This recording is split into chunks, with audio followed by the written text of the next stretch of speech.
Halo, perkenalkan kami dari mahasiswa Universitas HKBP Indonesia Pematang Siantar dengan mata kuliah Pengenalan Lapangan Persekolahan. Sebelumnya, kami dari kelompok 2 yang terdiri dari saya Heni Simanjuntak dengan NPM 23011110013.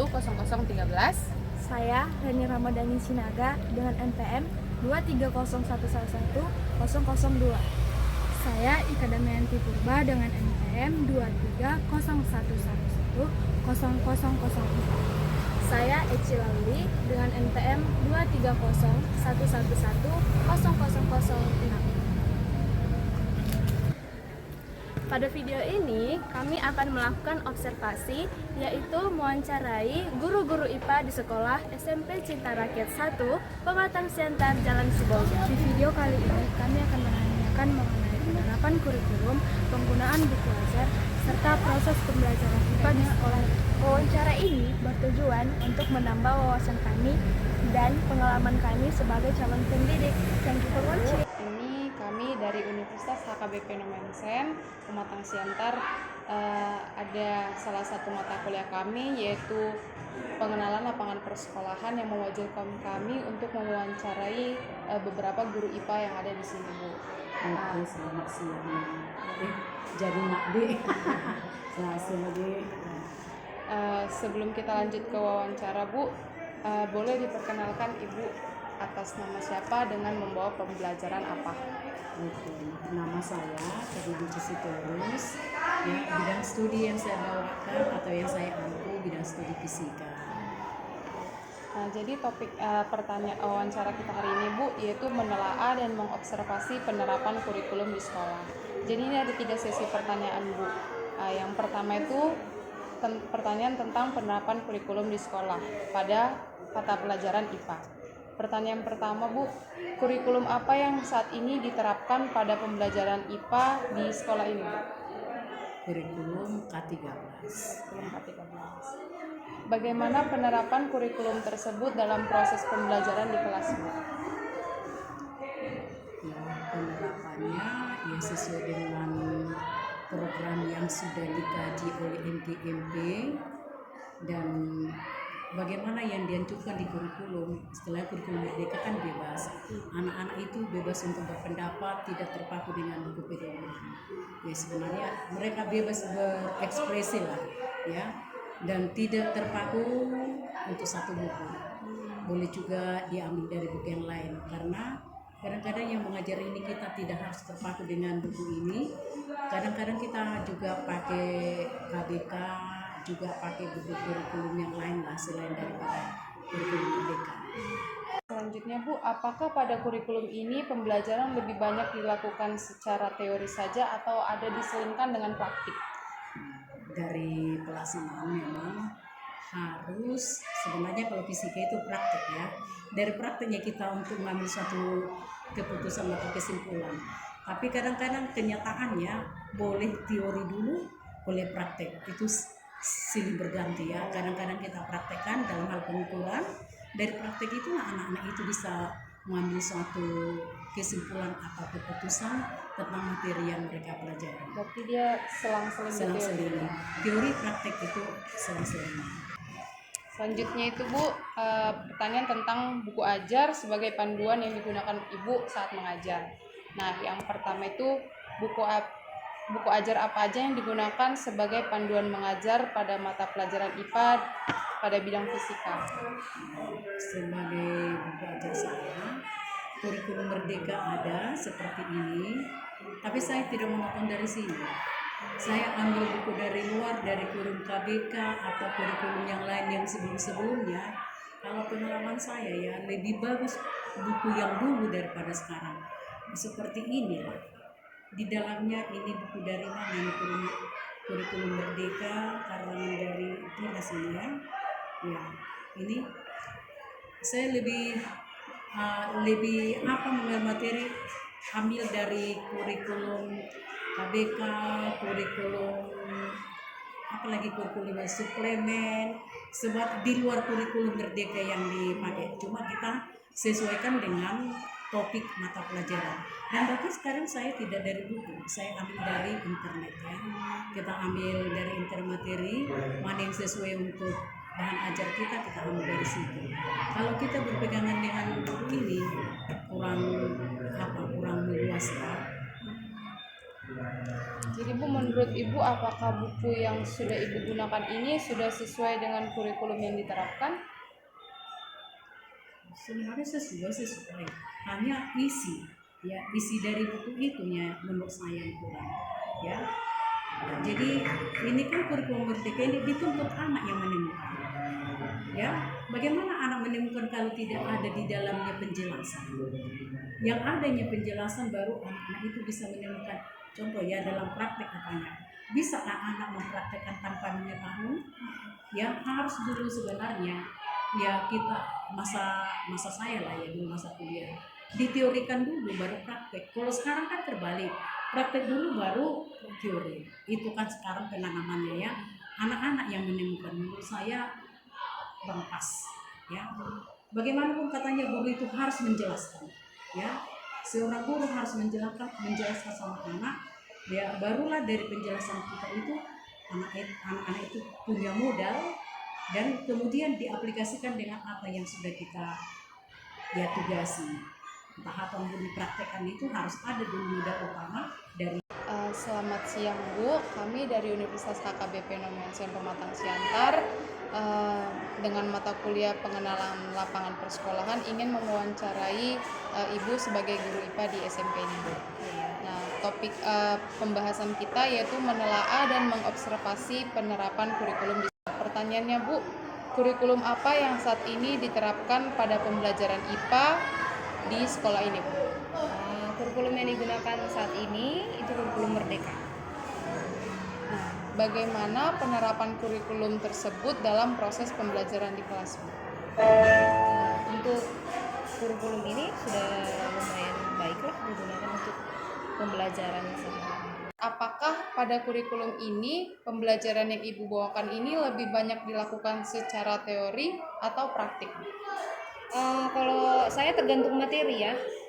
Kalau misalnya memungkinkan saya akan praktek, tapi kalau tidak memungkinkan lebih diskusi kelompok materi. Berarti berselang-seling ya Bu, tergantung materi topik tergantung yang topiknya apakah bisa dipraktekkan. Kalau bisa dipraktekkan, tapi kalau nggak bisa diskusi kelompok. selanjutnya itu pertanyaan tentang buku ajar sebagai panduan Ibu saat mengajar. Yang pertama, buku ajar apa yang digunakan sebagai panduan mengajar pada mata pelajaran IPA yang Ibu bawakan? Kalau siswa dia ada 2, buku pena 1 sama buku Kemendikbud. Tapi kalau saya itu biasanya nggak hanya itu saja bukunya, karena kan buku Kemendikbud ini memang sudah sesuai dengan kurikulum materi, tetapi untuk kedalaman materinya itu masih kurang. Jadi saya mencari referensi dari buku-buku yang lain.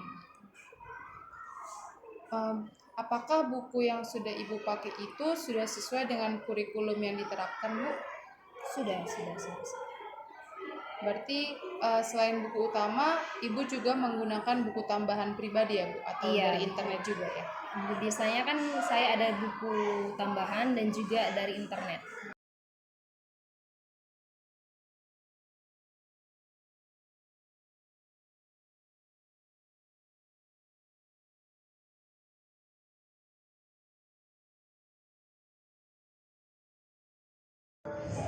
Perangkat pembelajaran RPP, media. Selanjutnya Bu, sumber belajar apa yang paling sering digunakan dalam pembelajaran IPA? Media PowerPoint, video pembelajaran. Media, video, sama PowerPoint. Ya. Selanjutnya Bu, media pembelajaran apa yang digunakan untuk membantu siswa memahami suatu materi? Contoh materinya tentang apa Bu? Oke, contohnya bermacam-macam ya, tergantung. Kayak misalnya pencernaan, misalnya saya langsung menggunakan torso untuk mengenali organ-organnya. Kalau untuk uji makanannya praktek seperti itu. Apakah penggunaan media pembelajaran membuat siswa lebih aktif saat belajar dibandingkan diskusi? Iya sih. lebih tertarik, antusias. Kendala apa yang sering dihadapi pada saat penggunaan sumber atau media pembelajaran? Kendala sejauh ini sih tidak ada, cuma ada sedikit kendala untuk dipraktek, bahan-bahannya terbatas. Ada yang bahannya, ada yang tidak ada. Iya. Perkenalkan Bu, nama saya Ika Damayanti Purba. Di sini saya akan menanyakan tentang topik penilaian, pendekatan, dan strategi pembelajaran Bu. Yang dimana yang pertama itu Bu, bagaimana Ibu menyusun perangkap penilaian dalam pembelajaran IPA agar sesuai dengan tujuan pembelajaran?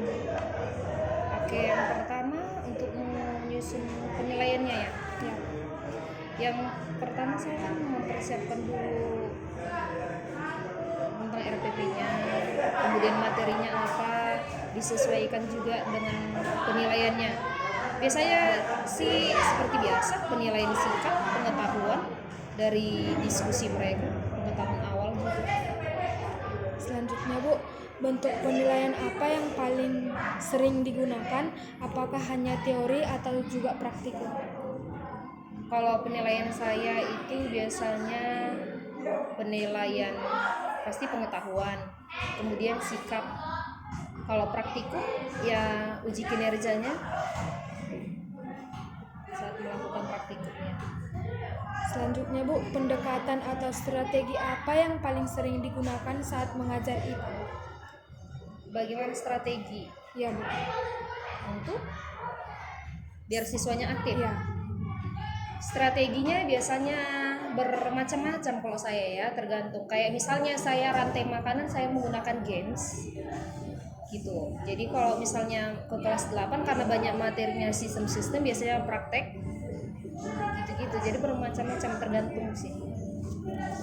Selanjutnya Bu, apakah strategi pembelajaran yang digunakan berpengaruh terhadap hasil penilaian siswa? Ya, pasti berpengaruh lah ya. Dimana kan siswa lebih banyak ketika ingin melakukan praktik, lebih dipahami daripada hanya sekedar teori hafalan. Dan yang terakhir Bu, kendala apa yang biasanya dihadapi saat menerapkan strategi dan penilaian pembelajaran di kelas Bu? Kendala misalnya yang saya hadapi sih sejauh ini enggaknya terlalu, cuma kendalanya ketika mengenal penilaian sikap satu-satu ya siswanya ya, karena kebetulan saya banyak kelas yang saya masuki, 15 kelas. Jadi untuk mengenal seluruhnya satu persatu sikapnya itu yang masih sangat sulit saya. Baik Pak, sebelumnya perkenalkan nama saya Reni Sinaga. Di sini saya akan mempertanyakan tentang budaya yang ada di sekolah ini. Sebelumnya boleh Bapak perkenalkan diri? Oke, baik. Nama saya Ardon Simbolon, guru yang mengajar di SMP Cintaraket 1. Nah, Baik Pak, di sini saya bertanya tentang budaya atau kebiasaan apa yang diterapkan sekolah terhadap siswa dan juga guru yang ada di sini Pak. Oke, jadi untuk budaya yang kita lakukan di sekolah ini mungkin kita mulai dari awal seperti di pagi hari. Jadi saat anak datang ke sekolah kita sudah membudayakan itu 6S. Saat di gerbang anak akan memberikan senyum, kemudian sapa, kemudian salam, salim, sopan dan santun. Itulah untuk di pagi hari. Nah, kemudian setelah itu anak-anak akan masuk ke dalam kelas. Sebelum memulai pembelajaran kita akan melakukan ibadah. Jadi setiap harinya kita itu ada ibadah kecuali hari Jumat. Hari Jumat kita olahraga atau senam pagi. Nah, setelah itu kita lanjutkan literasi. Setiap paginya kita literasi dan barulah mulai pembelajaran. Nah, selain budaya itu, sekolah kita juga menekankan spiritualitas Santo Yosef, di mana itu sebagai pelindung dari sekolah kami, sekolah CR1, yaitu bersatu, beriman, bertanggung jawab, taat, tulus, dan ulet. Itulah yang menjadi budaya dan kebiasaan yang kami ajarkan dan juga yang kami lakukan di SMP Cintaraket 1.